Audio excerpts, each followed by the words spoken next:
नमस्कार दोस्तों, स्वागत है आपका फिर से एक और नई वीडियो में। आज हम आपको बताने वाले हैं बिल्कुल बेसिक लेवल से एडवांस लेवल तक पूरी की पूरी कंप्यूटर इंफॉर्मेशन। ठीक है, जैसा कि आपने अगली वीडियो में देखा था कि कंप्यूटर कैसे सीखें, कंप्यूटर सीखकर हमको क्या फायदा होने वाला है। ठीक है, कंप्यूटर की अच्छी जॉब कहाँ से मिलेगी। ठीक है, हमने उस वीडियो में सारा कुछ बता दिया था। ठीक है, तो देखते हैं हम आगे का प्रोसेस। ठीक है, जैसा कि हमने यहाँ पे बता दिया था कंप्यूटर क्या होता है। ठीक है, जैसे कंप्यूटर हमारी जिंदगी का एक अहम हिस्सा बन चुका है। आज के जमाने में सबको पता है कंप्यूटर हमारी जिंदगी का एक अहम हिस्सा बन गया है।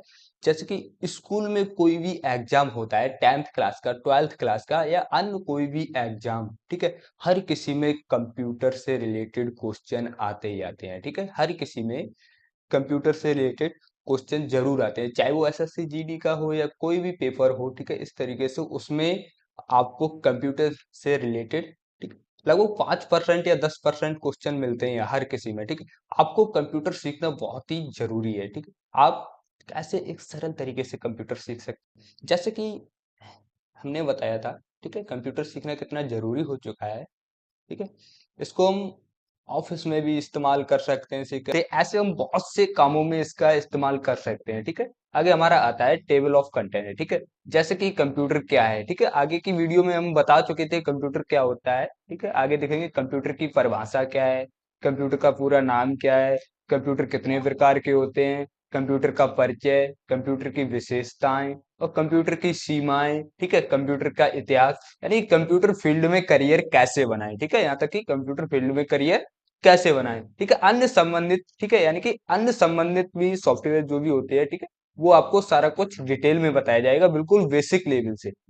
कंप्यूटर क्या है हम यहाँ पे पूरी डिटेल में बता चुके थे। अगर जिसको पता नहीं है कंप्यूटर क्या होता है, तो जो हमने पहले वीडियो बनाई थी वो देख सकता है। ठीक है, वीडियो की लिंक डिस्क्रिप्शन में हम डाल देंगे। आगे देखेंगे हम यहाँ पे, जैसा कि हमने बताया था कंप्यूटर का जनक चार्ल्स बेबेज को कहा जाता है।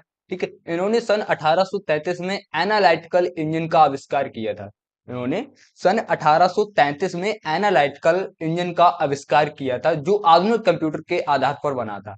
ठीक है, जो आधुनिक कंप्यूटर के आधार पर बना था, इसी कारण उन्हें फादर ऑफ कंप्यूटर भी कहा जाता है। ठीक है, यानी कंप्यूटर का जनक कहा जाता है। आगे देखेंगे कंप्यूटर का पूरा नाम, यानी कि full form of the computer. ठीक है, यहाँ पे देखेंगे जैसा कि हमने पिछली बार देखा था कंप्यूटर को हिंदी में। ठीक है, हिंदी में पूरा नाम देखा था, आज हम देखेंगे इंग्लिश में। जैसा कि सी का मतलब होता है हमारा कॉमनली, ठीक है, ओ का मतलब होता है ऑपरेटिंग, एम का मतलब होता है मशीन, ठीक है, पी का मतलब होता है पार्टिकुलरली और यू का मतलब होता है यूज फॉर। ठीक है, आगे टी का मतलब होता है टेक्नोलॉजी, ई का मतलब होता है एजुकेशन और आर का मतलब होता है रिसर्च। ठीक है, इस तरीके से आगे देखेंगे कंप्यूटर के विभिन्न प्रकार। ठीक है, कंप्यूटर मुख्य रूप से 3 प्रकार का होता है, जो कि हम आपको बिल्कुल डिटेल में बताएंगे। ठीक है, देखेंगे आगे कंप्यूटर का परिचय। ठीक है, यहाँ पे थोड़ा कंप्यूटर के परिचय के भी बारे में जानते हैं। ठीक है, कंप्यूटर अपना कार्य अकेला नहीं कर सकता है। ठीक है, ये हमको पता होना चाहिए कि कंप्यूटर अपना कार्य अकेला नहीं कर सकता है। ठीक है, इसके लिए हमको जैसे हार्डवेयर तथा सॉफ्टवेयर नाम के भी जाने जाते हैं, यानी कि कुछ ऐसे हमारे उपकरण भी होते हैं जो कि हार्डवेयर और सॉफ्टवेयर के नाम से जाने जाते हैं। ठीक है, आगे देखेंगे कंप्यूटर पार्ट्स इन हिंदी। ठीक है, कंप्यूटर के उपकरण। ठीक है, यानी कि कंप्यूटर के कौन कौन से उपकरण होते हैं। ठीक है, जैसे कि यहाँ पे हम आपको दिखा रहे हैं। ठीक है, इस तरीके थोड़ा जूम करके दिखाता हूं मैं यहाँ पे। ठीक है, इस तरीके से मैं थोड़ा यहाँ पे जूम करके दिखाता हूँ।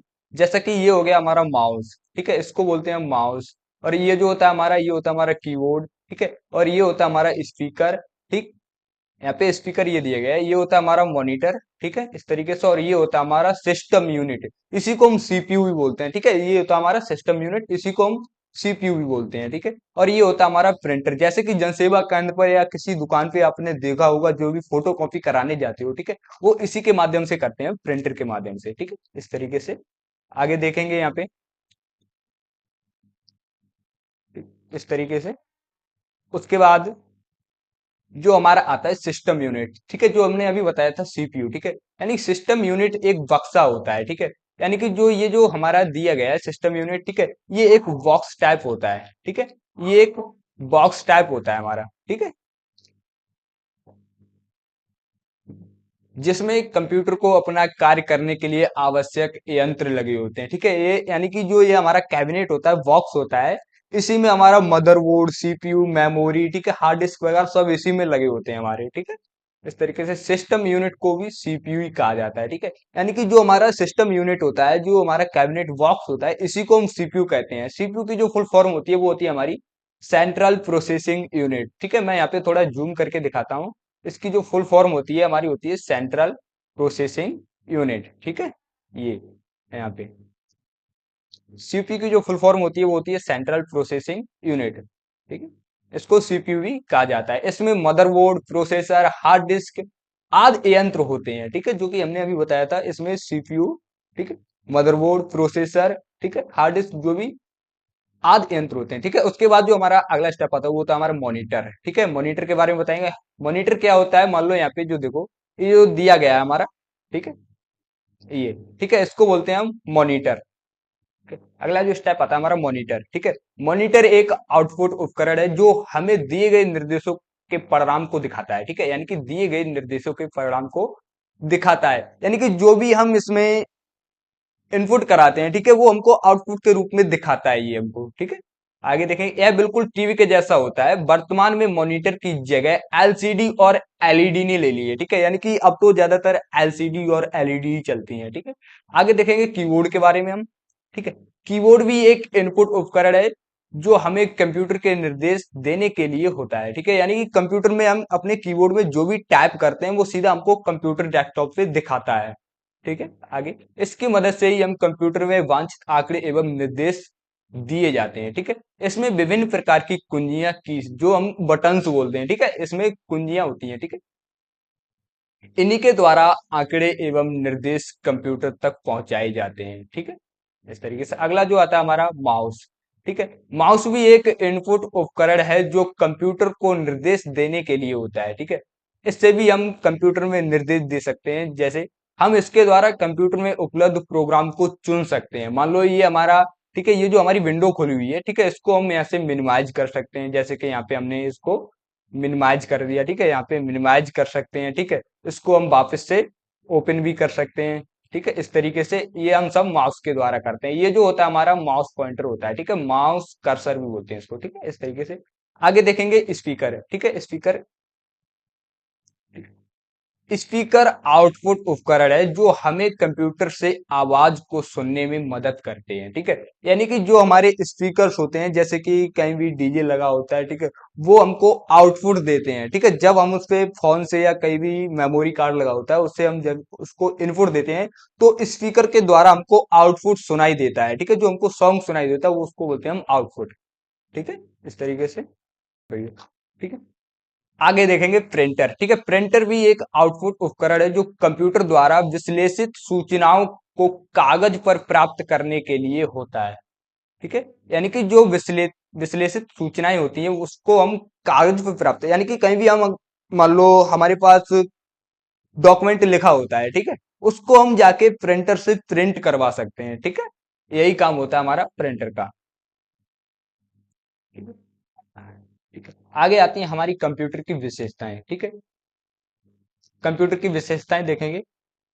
कंप्यूटर में हम इंसानों द्वारा किए जाने वाले अधिकतर कामों पर कब्जा कर लिया है। यानी कि कब्जा कैसा कर लिया है, यानी कि जो भी हम पहले लिखते थे, ठीक है, अब वो कुछ ही सेकंडों में कंप्यूटर द्वारा बहुत ही आसानी से कम समय में किया जा सकता है। ठीक है, और इंसान को उसकी क्षमता पर अधिकतर कार्य करने की क्षमता प्रदान की गई है। ठीक है, यह सब इस मशीन के खास गुणों के कारण है। ठीक है, यानी कि जो इसमें फीचर्स दिए गए हैं, जो लोग कंप्यूटर सीख चुके हैं, ठीक है, या जो सीखना चाहते हैं वो, ठीक है, बहुत ही आसानी से इसको कर सकते हैं। ठीक, आगे जो आता है हमारा गति यानी कि स्पीड। कंप्यूटर बहुत तेज गति से कार्य करता है। ठीक है, ये हमको पता होना चाहिए, कंप्यूटर जो भी कार्य करता है बहुत तेज गति से करता है। ठीक है, यह लाखों निर्देशों को केवल 1 सेकंड में ही संसाधित कर सकता है। यानी कि कोई भी इसको कठिन से कठिन काम दिया जाए वो कुछ ही सेकंडों में बहुत ही आसानी से ये कर सकता है, वो भी बिना गलती के। ठीक है, इसकी डाटा संसाधित करने की गति को माइक्रो सेकेंड कहा जाता है। ठीक है, यानी कि 10.6, ठीक है, यानी कि नैनो सेकेंड। ठीक है, 10 या 9 सेकंड तथा पिको सेकंड 10-12 में मापा जाता है, ठीक है। इसको नैनो सेकंड पिको सेकंड में मापा जाता है, सेकंड नहीं बल्कि नैनो सेकंड में मापा जाता है, जो काफी स्पीड से चलते हैं। देखा होगा सेकंड तो काफी स्लो स्लो चलते हैं, लेकिन जो हमारे स्पीड से चलते हैं उसी को बोलते हैं हम नैनो सेकंड, ठीक है। खासकर इस मशीन का निर्माण ही तीव्र गति से कार्य करने के लिए किया गया है, ठीक। आगे जो आता है हमारा शुद्धता यानी कि एक्यूरेसी, ठीक है। Computer GIGO, garbage in garbage out, ठीक है, यानी सिद्धांत पर कार्य करता है। इसके द्वारा उत्पादित परिणाम त्रुटिहीन रहते हैं, ठीक है। अगर किसी परिणाम के कोई त्रुटि आती है, ठीक है, यदि किसी परिणाम में कोई भी त्रुटि आती है तो वह इंसानी हस्तक्षेप द्वारा प्रविष्ट निर्देशों के आधार पर होती है, ठीक है। यानी कि अगर इससे कोई भी गलती होती है तो जब तक जो भी यूजर इसको काम करता है तभी गलती आ सकती है, यानी कि यूजर द्वारा किए गए डेटा में इनपुट गलती ही उसको दिखा सकता है, यानी कि कंप्यूटर अपनी तरफ से कोई भी गलती नहीं करता है, ठीक है। आगे देखेंगे टाइप ऑफ कंप्यूटर, ठीक है। अब हम कंप्यूटर के बारे में डिटेल में जानकारी देने वाले हैं, ठीक है। टाइप ऑफ कंप्यूटर, जब हम कंप्यूटर की बात करते हैं तो हमारे दिमाग में घरों या कार्यालयों में रखे कंप्यूटर ही आते हैं, या फिर लैपटॉप तथा नोटबुक के बारे में सोचने लगते हैं। लेकिन कंप्यूटर यहाँ तक ही नहीं सीमित, बल्कि कंप्यूटर हमारे चारों तरफ है, ठीक है। हम आकार यानी कि साइज, उपयोग, एप्लीकेशन तथा कार्य क्षमता के आधार पर विभिन्न श्रेणियों में रख सकते हैं, ठीक है। मुख्यतः कंप्यूटर को 5 प्रकार में बांटा जाता है, लेकिन हमने यहाँ पे कंप्यूटर को सिर्फ मुख्य 3 श्रेणियों में विभाजित किया है, मगर एक चौथी श्रेणी भी हमने इसमें शामिल की है, ठीक है। देखते हैं यहाँ पे, जैसे कि हमने 3 कंप्यूटर के बारे में बताया था, ठीक है। अनुप्रयोग, उद्देश्य और आकार, यानी कि अनुप्रयोग के आधार पर, उद्देश्य के आधार पर और आकार के आधार पर, ठीक है। यहाँ पे जो चौथी श्रेणी हमने जो शामिल की है वो है आधुनिकता के आधार पर, ठीक है। कंप्यूटर के प्रकार यहाँ पे, ठीक है। जो हमारे अनुप्रयोग के आधार पर कंप्यूटर होते हैं वो 3 प्रकार के होते हैं, ठीक है। जो हमारा होता है नंबर 1 एनालॉग कंप्यूटर और डिजिटल कंप्यूटर और हाइब्रिड कंप्यूटर, ठीक है। ये जो हमारे तीनों कंप्यूटर होते हैं ये होते हैं हमारे अनुप्रयोग के आधार पर, ठीक है। उसके बाद जो हमारे उद्देश्य के आधार पर कंप्यूटर होते हैं वो 2 प्रकार के होते हैं, ठीक है, पता होना चाहिए। नंबर 1 जनरल पर्पस कंप्यूटर और स्पेशल पर्पस कंप्यूटर, ठीक है। और जो कार्य के आधार यानी कि आकार के आधार पर कंप्यूटर होते हैं वो होते हैं हमारे 5 प्रकार के, ठीक है। जो आकार के आधार पर कंप्यूटर होते हैं वो 5 प्रकार के होते हैं, ठीक है। 4 प्रकार के सुना होगा, लेकिन यहाँ पे मैं एक आपको एडवांस बता रहा हूँ, ठीक है। 5 प्रकार के होते हैं। नंबर 1 होता है माइक्रो कंप्यूटर, ठीक है, यानी कि वर्क स्टेशन, ठीक है। ये भी एक कंप्यूटर होता है, वर्क स्टेशन, ठीक है। उसके बाद आता है हमारा मिनी कंप्यूटर और मेन फ्रेम कंप्यूटर और सुपर कंप्यूटर, ठीक है। ये हमारे 5 प्रकार के कंप्यूटर होते हैं, ठीक है। आइए अब जानते हैं हम प्रत्येक कंप्यूटर के बारे में फुल डिटेल में जानकारी, ठीक है। सबसे पहला आता है हमारा अनुप्रयोग के आधार पर कंप्यूटर के प्रकार, ठीक है। हमारा जो नंबर 1 आता है एनालॉग कंप्यूटर, ठीक है। एनालॉग कंप्यूटर एक ऐसी मशीन है जो आंकड़ों की एक भौतिक मात्रा में, ठीक है, जो आंकड़ों की एक भौतिक मात्रा को दर्शाता है, यानी कि दाब, तापमान, लंबाई, ऊंचाई, ठीक है, आदि को दर्शाता है, ठीक है। यह आंकड़े सतत लगातार परिवर्तित होते रहते हैं, ठीक है। आगे देखेंगे, इस कंप्यूटर की कार्य क्षमता तेज होती है, ठीक है, यानी कि जो ये कंप्यूटर होता है बहुत तेज होता है, ठीक है। इनका परिणाम हम ग्राफ आदि के रूप में प्राप्त कर सकते हैं, ठीक है। उसके बाद एनालॉग कंप्यूटर आंकड़े स्टोर नहीं करता है, बल्कि इनका उपयोग तकनीकी, विज्ञान, शिक्षा आदि क्षेत्रों में किया जाता है, ठीक है। यानी कि जो एनालॉग कंप्यूटर होता है इसका उपयोग ज्यादातर हम तकनीकी, विज्ञान और शिक्षा की जरूरत पर ही हम इसका उपयोग करते हैं, ठीक है। थर्मामीटर एक एनालॉग कंप्यूटर का उदाहरण है, जैसे कि आपने डॉक्टरों के पास देखा होगा, ठीक है, जैसे कि थर्मामीटर होता है जिससे हम अपना टेम्परेचर मापते हैं, ठीक है। वो भी एक एनालॉग कंप्यूटर का ही उदाहरण है, ठीक है। आगे देखेंगे हम डिजिटल कंप्यूटर, ठीक है। यह कंप्यूटर एनालॉग कंप्यूटर से भिन्न होता है, ठीक है। एक कंप्यूटर जो सूचनाओं को अंकीय रूप से प्रोसेस करता है उसे डिजिटल कंप्यूटर कहा जाता है, ठीक है। यानी कि जो हमारी सूचनाएं होते हैं, ठीक है, जो अंकीय रूप से प्रोसेस करता है उसको हम डिजिटल कंप्यूटर कहते हैं, ठीक है। डिजिटल कंप्यूटर सूचनाओं को अंकीय रूप से दर्शाने के लिए बाइनरी सिस्टम 0,1 का इस्तेमाल करता है। ठीक है, यह कंप्यूटर गणितीय तथा तार्किक कार्य करने में सक्षम होता है, जैसे एक कैलकुलेटर। ठीक है, जैसे कि कैलकुलेटर होता है जिससे हम कोई भी गुणा भाग, ठीक है, जोड़ घटाए आदि कर सकते हैं। ठीक है, इसी को हम डिजिटल कंप्यूटर कहते हैं, जो कि आज के समय में बहुत ही उपयोगी है। ये एनालॉग कंप्यूटर से कुछ धीमे लेकिन परिणाम से अधिक शुद्ध होते हैं। ठीक है, यानी कि एनालॉग कंप्यूटर से ये काफी अच्छे होते हैं, इसमें कोई भी गलती नहीं हो सकती। मान लो कैलकुलेटर में जो भी हम गणना करते हैं उसमें सही एग्जैक्ट उसका आंसर देता है, कोई भी गलत कैलकुलेशन नहीं करता है। ठीक है, जो डिजिटल कंप्यूटर होते हैं वो बिल्कुल सही गणना करते हैं। ठीक है, आगे देखेंगे हम हाइब्रिड कंप्यूटर। ठीक है, ये कंप्यूटर एक एनालॉग कंप्यूटर तथा एक डिजिटल कंप्यूटर की विशेषताएं लिए होते हैं। ठीक है, यानी कि इसमें दोनों विशेषताएं होती हैं। उसके बाद हाइब्रिड कंप्यूटर इन दोनों तरह के कंप्यूटर से अधिक तेज और परिणाम शुद्ध होते हैं। इन कंप्यूटरों में डिजिटल कंप्यूटर एक नियंत्रक तथा अंकीय कार्य करने के लिए होता है, वही एनालॉग कंप्यूटर समस्या को हल करते हैं। ठीक है, जो एनालॉग कंप्यूटर होते हैं वो किसी भी कठिन से कठिन समस्या को आसानी से हल कर सकते हैं। ठीक है, इनका उपयोग जटिल गणितीय समीकरण, ठीक है, इनका उपयोग जटिल गणितीय समीकरण, वैज्ञानिक गणनाएं तथा रक्षा आदि के लिए आदि के क्षेत्रों में किया जाता है।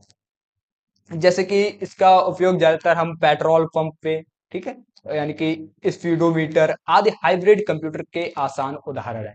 ठीक है, ठीक है, जैसे कि पेट्रोल पंप की जो मशीन होती है जिससे हम पेट्रोल डलवाते हैं, ठीक है, वो एक हाइब्रिड कंप्यूटर का उदाहरण है। ठीक है, स्पीडोमीटर क्या होता है, जैसे कि आपने देखा होगा बाइक में या कार में जो हमारा स्पीड मापने वाला जो मीटर लगा होता है, ठीक है, उसी को हम स्पीडोमीटर कहते हैं। ठीक है, पता होना चाहिए।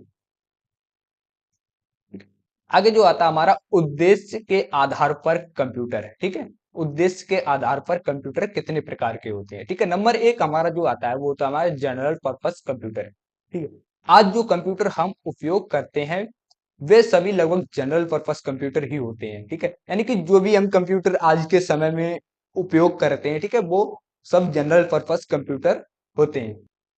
सामान्य उद्देश्य कंप्यूटर यानी कि जनरल पर्पस कंप्यूटर एक ऐसा कंप्यूटर होता है जो कई क्रियाकलापों को कर सकने की क्षमता रखता है। ठीक है, हम इसके द्वारा शोध पत्र लिख सकते हैं। ठीक है, यानी कि जो भी हमारे शोध पत्र लिखे जाते हैं वो हम इसके द्वारा लिख सकते हैं बहुत ही आसानी से।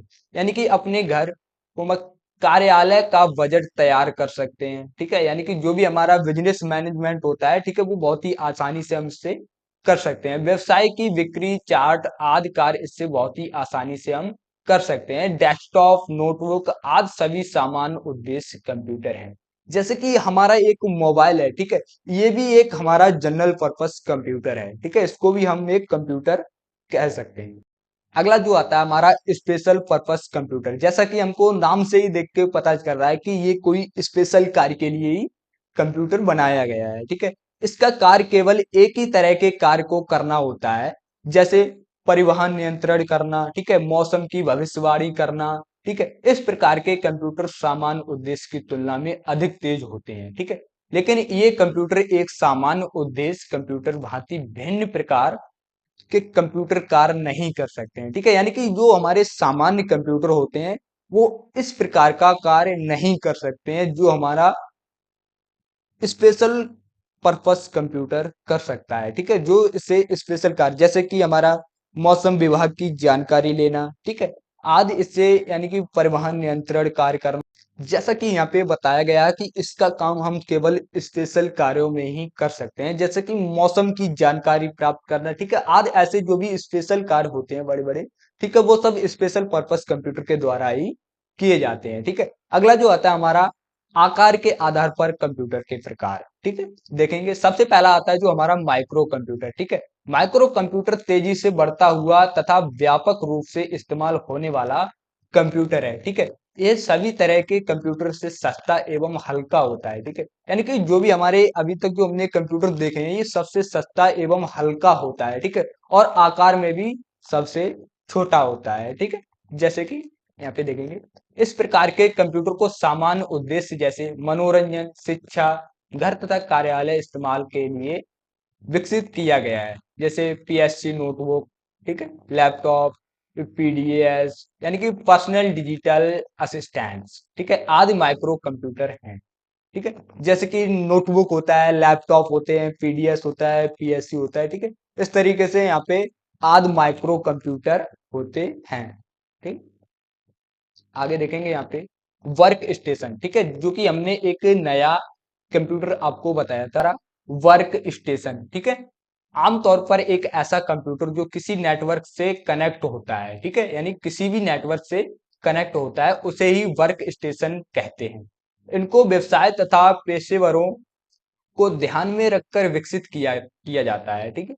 ये कंप्यूटर माइक्रो कंप्यूटर से अधिक तेज एवं क्षमतावान होते हैं, ठीक है, यानी कि जो हमारे माइक्रो कंप्यूटर है होते हैं, ठीक है, ये उससे कई तेज होते हैं, ठीक है। आगे जो हमारा आता है मिनी कंप्यूटर। मिनी कंप्यूटर को सिंगल यूजर के लिए विकसित नहीं किया जाता है। इनको एक कंपनी द्वारा अपने एक विभाग विशेष में किसी कार्य विशेष को करने में उपयोग के लिए लाया जाता है, ठीक है, करने में उपयोग के लिए लाया जाता है। अगला जो आता है हमारा वो होता है हमारा मेन फ्रेम कंप्यूटर, ठीक है। आगे जो आता है हमारा मेन फ्रेम कंप्यूटर, ठीक है, एक मेन फ्रेम कंप्यूटर ऊपर वर्णित सभी कंप्यूटर से अधिक तेज तथा क्षमतावान होता है। इनका इस्तेमाल सरकारी प्रतिष्ठानों यानी कि बड़ी बड़ी कंपनियों द्वारा आंकड़ों को संग्रहित करने के लिए किया जाता है, ठीक है। ये कंप्यूटर आकार में बहुत बड़े होते हैं। आगे जो आता है हमारा वो होता है सुपर कंप्यूटर, ठीक है।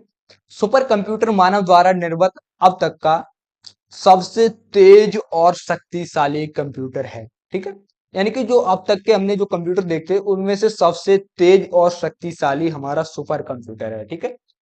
अब ये सुपर कंप्यूटर आकार में बहुत विशाल एवं खर्चीले होते हैं, ठीक है, जो ये सुपर कंप्यूटर होते हैं बहुत ही बड़े और इनमें खर्चा भी ज्यादा होता है, ठीक है। इनका उपयोग बड़े संगठनों द्वारा शोध कार्य, मौसम भविष्यवाणी, तकनीकी आदि कार्यों में किया जाता है। जो इनका उपयोग होता है वो ज्यादातर हम मौसम भविष्यवाणी, तकनीकी आदि कार्यों में करते हैं, ठीक है। सम्मिलित सुपर कंप्यूटर अब तक का सबसे तेज सुपर कंप्यूटर जिसे अमेरिका में बनाया गया था, ठीक है। भारत ने अपना पहला सुपर कंप्यूटर परम 8000 सन 1991 में बनाया था, ठीक है। भारत ने अपना पहला सुपर कंप्यूटर परम 8000 सन 1991 में बनाया था। परम कंप्यूटर को भारत सरकार की एक संस्था सी डैक ने विकसित किया था, यानी कि जो हमारी भारत सरकार की एक संस्था थी जिसका नाम था सी डैक, ठीक है, उसके द्वारा हमारा परम 8000 सन 1991 में बनाया गया था, ठीक है। परम के बाद भारत में बहुत सारे सुपर कंप्यूटर बन चुके थे और कई तो टॉप 500 कंप्यूटर्स में भी शामिल हैं, ठीक है, यानी कि जो टॉप पे 500 कंप्यूटर आते हैं कई उसमें भी हमारे कंप्यूटर्स शामिल हैं, ठीक है। भारत का सबसे तेज super computer Pratyush and Mihir है, ठीक है। आधुनिक कंप्यूटर मॉडर्न कंप्यूटर यानी कि स्मार्टफोन्स, आजकल सेल फोन जिन्हें हम आम भाषा में मोबाइल फोन्स भी कहते हैं, ठीक है, ये भी कंप्यूटर द्वारा होने वाले कई कार्य को आसानी से कर सकते हैं, ठीक है, जैसे कि इंटरनेट ब्राउजिंग या गेम्स, डॉक्यूमेंट कैलकुलेटिंग, ठीक है, आदि काम मोबाइल फोन से हम आसानी से कर सकते हैं, ठीक है। इन्हें आजकल स्मार्टफोन्स कहा जाता है। आगे देखते हैं, ठीक है, वायरलेस, ठीक है, वायरलेस का मतलब होता है पहनने योग्य, ठीक है, अर्थात ऐसे उपकरण जिन्हें हम शरीर के किसी भी अंग में पहन सकते हैं, जैसे कि हमारे बड्स हो गए, ईयरफोन्स हो गई, ठीक है, स्मार्ट वॉच हो गई, ठीक है, ऐसे बहुत सारे उपकरण होते हैं जो कि हमारे वायरलेस कहलाते हैं, ठीक है। ये जो होते हैं हमारे सारे कंप्यूटर्स, ठीक है, मैंने आपको सारे कंप्यूटर्स के बारे में डिटेल्स में बता दिया है, ठीक है, आशा करते हैं आपको अच्छा समझ में आया होगा, ठीक है, मिलते हैं अगली वीडियो में।